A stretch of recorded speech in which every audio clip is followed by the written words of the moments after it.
ሲጀመር አብርሽን ወደሽው አይደለም የኔ አባት። ለካም አብርሽ ይወደኛል፣ ግን እንዲውደድሽ። ትናንትና እንግዲህ አብርሽና ሄርሜላ ታርቀዋል። ትናንትና አድርጎ ያደረጋቸው እንግዲህ ሁላችንም አይተን ያው በጣም ተናደናል። በነገራችን ላይ ያናድዳል ማለት ነው። ለምን አብርሽን በ3 ቀን መጥቶ እንደዚህ ውሽሚትን ይቅርታ ሲጠይቃት፣ ሁለተኛ ደግሞ እንግዲህ ውሽሚት እሱን አልፈልግም ካለች በኋላ አስባ ካደረች በኋላ ከዚያ በኋላ ያው ይቅርታውን ተቀብላለች ማለት ነው። የኔ አባት ለካም አብርሽ ይወደኛል። ሲጀምር አንቺ እኮ አብርሽን የቀረብሽው ለበቀል ነው እንጂ ወደሽው አይደለም። ታስታውቂያለሽ ማለት ነው ከፊትሽ ላይ። ለምን ሩታን ለማናደድ ባለፈው ስላናደደችሽ ልመልስላት ብለሽ ነው እንጂ አልፈልግሽም ብሎሽ አይደለም። ሲጀመር ደግሞ ማለት ነው አብርሽም እኮ አንቺን የፈለገሽ አየሽ። መጀመሪያውን እኮ ከሚስቱ ጋር ታርቆ ነበረ። ከዚያ በኋላ ከሚስቱ ጋር ሲታረቅ አንቺን አልፈልግሽም ማለሽ ማለቱ ያነ አንቺ እቃ ነሽ ማለት ነው። አሁን አብርሽ ከሚስቱ ጋር ሲታረቅ መልሶ አንቺ በቃ ትወጫለሽ። ይሄ ወደድሽም ጠላሽም ትወጫለሽ ማለት ነው። እነዚህ ደግሞ የጓደኛ ጅሎችን እንዴት ነው የማደርጋቸው? በቃ እሷ ባዘዘቻቸው መንገድ እኮ ነው የሚሄዱ። አሁን እሺ በቃ እንቆጣ አብርሽ ሲመጣ ኮፍተር እንበል እንዳትስቁ ምናምን ስትላቸው የእውነታቸው እኮ ተኮፋተሩ። ኮፍተር በሉ ማለት ነው። ምን ተኮፋተራችሁ በቀራችሁ እናንተ የቡታጀራ ዩቱበሮች ጅሎች፣ ጅላ አንፎዎች ወላሂ እንዴት እንዳናደዱኝ። አብርሽ ትናንትና እንግዲህ ውሽሚትን ታርቋል። ከዚያ በኋላ ከታረቁ በኋላ ወይኔ ለምን ማለት ነው ይሄ ከንፈሩን ለምን ነው እንግዲህ አልሳምሽው? ግንባሩን ሳመችው፣ ጉንጩን ሳመችው፣ ከዚያ ሳመች። ያንን ብቻ አልሳመችውም። ከዚያ በኋላ ደግሞ እጃቸውን ካያቸዋቸው ልክ እንደ ፍቅረኛሞች የሆነ አጣምረው ተያይዘዋልኝ። ወይኔ። ሰላም ቤተሰቦች እንዴት ናቸው? እኔ ደህና ነኝ አልሐምዱሊላ።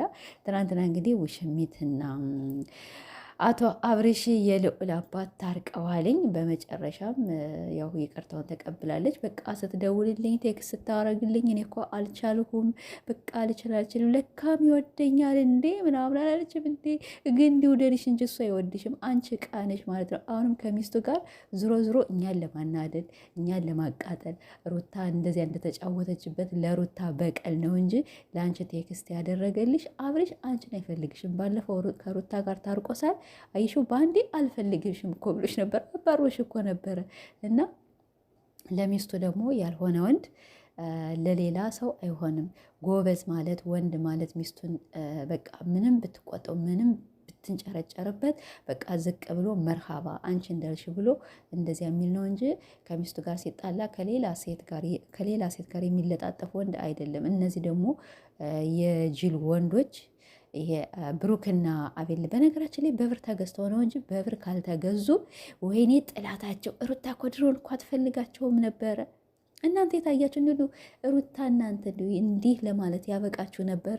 እንዲህ ማለት አትችሉም ነበር። ለምን ብትሉ ሩታ ለእናንተ ብዙ ነገር አድርጋለች። አንድም እኮ እስሽ ልትጣሉ ትችላላችሁ፣ ልትቃየሙ ትችላላችሁ። ግን ቢሆንም ያነሰው ውለታ ያደረገልኝን ሰው መቼም ቢሆን አረሰው። ምንም ቢበድልኝ መቼም ቢሆን ልረሳው አልችልም። እና ሩታ ደግሞ አንድ ቀን ተናግራችሁ አታውቅም ነበረ።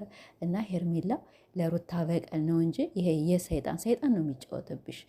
ዞሮ ችግር የለም። ሩታማ አትናደድም። ሩታ ከአሁን ቀደም አልፈልገውም ብላ በ4 ነጥብ ዘግታለች አይደለ? ያንንም እንደዚህ ያለች የተጫወተች ምን እንደው ትንሽ ብትሄድባቸውና ሁላቸውንም አሳስራ ከዚያ በኋላ አብርሽ ጓደኛ የሚባል አቶ ከሄርሜላን ማሳሰራ ምናምን ነገር ከዚያ በኋላ እኔም አንተን አልፈልግም ነበር የነበረባት። ግን አብርሽ በዚያም እየሄደ ሚስት ሄደለችም። አዎ ፈታሃታል። እስከ ፈታሃት ድረስ እኮ ሚስትህ ልትሆን አትችልም። ሁለተኛ ደግሞ የእሷን ታምኔት እየተጠቀም እሷ የሩታን ስም ማንሳት ደግሞ የለብህም ማለት በቃ ቆፍጠን ነው ማለት በቃ ፈታህ አይደለ? ፈታህ አለኝ ሲሆንም ወንድ ማለት ውሽሚትን በ3 ቀን በ4 ቀን መተህ ይቅርታ ትጠይቃታለህ። አይደረግም፣ በጣም አይደረግም ማለት ነው። እና አቶ አብርሽ እንግዲህ ደስ ብሎታል። የራት ግብዣ ዛሬ ይኖራቸዋል። እኔ ልጋብዝህ ወይስ አንቺ ጋብዥኝ እየተባባሉ ነበር። ያው እሱ ነው መቼም የሚጋብዛት። እና የመዳን ቀሞች ደግሞ ብር እያዋጡ ስለሆነ ለዚያ ነው መሰለኝ የተጣመሩ። ወይኔ ለእኔ ብትሰጡኝ ወላሂ ማለት ነው እንዲሁ ችግር ብሎ ነበረ። ስታፈር ላላዚው አልቸገረኝም። እየሰራው ነው ከመዳን ቤት ማለት እየተጠገረርኩኝ። እና ስለዚህ ለነሱ ሲል ነው አብርሽ ሄርሜላን የታረቃት እንጂ አብርሽ ሄርሜላን አልፈለጋትም። ለምን ሌላ ሴት ነበር እሱ ሩታን እሰራልሻለሁ ብሏት አይደለ ዝቶባት የሄደ። ስለዚህ አብርሽ የታረቃት ሄርሜላን ይኸው አንዳንድ ብር እናዋጣለን ምናምን የሚባል ወሬ ሰምቻለሁ። ለዚያ መሰለኝ አሁን ደግሞ ያችን ደግሞ በላ ያደርጉና ዝንጥ ይሉና ወደ ሌላ ነገር ተጣላን፣ ተፈለጥን፣ ተቆረጥን ይላሉ። እና የመዳም ቅመሞች ብር ስጡ፣ አዎ ስጡ። እንዲህ ቤታችሁን እየሸጣችሁን ስጡ። መቼም ቤት ይኖራችኋል፣ የሆነ ነገር ይኖራችኋልና እሱንም ቢሆን ማለት በዘመዶቻቸው ሸጡና ሰጧቸው፣ ላኩላቸው ማለት ነው። ከምሬ ነው የምላችሁ። እና እኔ ብትሰጡ ባትሰጡ ምንም አያገባኝም ማለት ነው። ለማንኛውም ዛሬ እንግዲህ እራት ግብዣን ልጋብዝህ አንተ ልጋብዘኝ እያሉ ነበር ጓደኞቿም የሄርሜላ እነዚህ ሁለት ቡችሎች። እነሱም እንግዲህ ስለታረቁ በጣም ደስ ብሏቸዋል። ሩታዬ ናፍቀንሻል፣ ዛሬ ብትመጭ በጣም ደስ ብሎናል። የኛ ፍልቅልቅ ምንም ነገር እንዳይሰማሽ ማለት ነው። ሚዲያው ላንች ነው።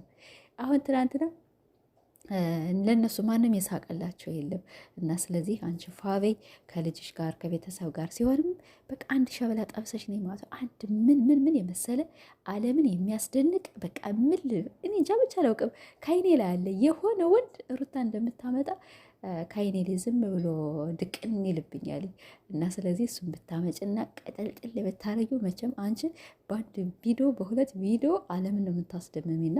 ለማንኛውም እኛ ብትታረቁ ባትታረቁ ብትዋደዱ ባትዋደዱ ምንም አያገባንም። ምንም ግን ቪዲዮ እስከሆነ እኛ እናንተን እያየነ ስለሆነ ከቤታችሁ መተን እስካየነ ድረስ ተረገጣላችሁ። እኔ ወንዶች ማለት ነው ብችል እንዲሁ እንዳለ ሁላቸው ጭምቅ አርጌ ከአንድ ጉድጓድ ብከታቸው ወላሂ ደስ ይለኛል። እና ስለዚህ ባመጡት ቪዲዮ ነው የሚረገጡ። አብረሽን አትሳደቢ፣ ሄርሜላን አትሳደቢ፣ እነ ብሩክ ምን አረጉ ምናምን ነገር የሚል የለም። አዎ አትራገሙ፣ ግን ስደቧቸው። በቃ ጠጋቸው። እነሱ እኛን አያውቁም እያሉ እየተላለጡብን አይደለም። ስለዚህ እኛም ደግሞ አንለቃቸውም ማለት ግን እርግማን አትራገሙ። የተረጋሚ ራሱ እንደርጋሚ የሚባል ተረት አለና እኔ አልራገም፣ ግን ያናድዱኛል ብቻ። ለማንኛውም ላይክ እያደረጋቸው ዛሬ ደግሞ እራት ግብዣው እናያለን። ሲሆንም ሩታዬ የሆነ ነገር ይዛ ከመጣችም ደስ ይለናል ማለት ነው።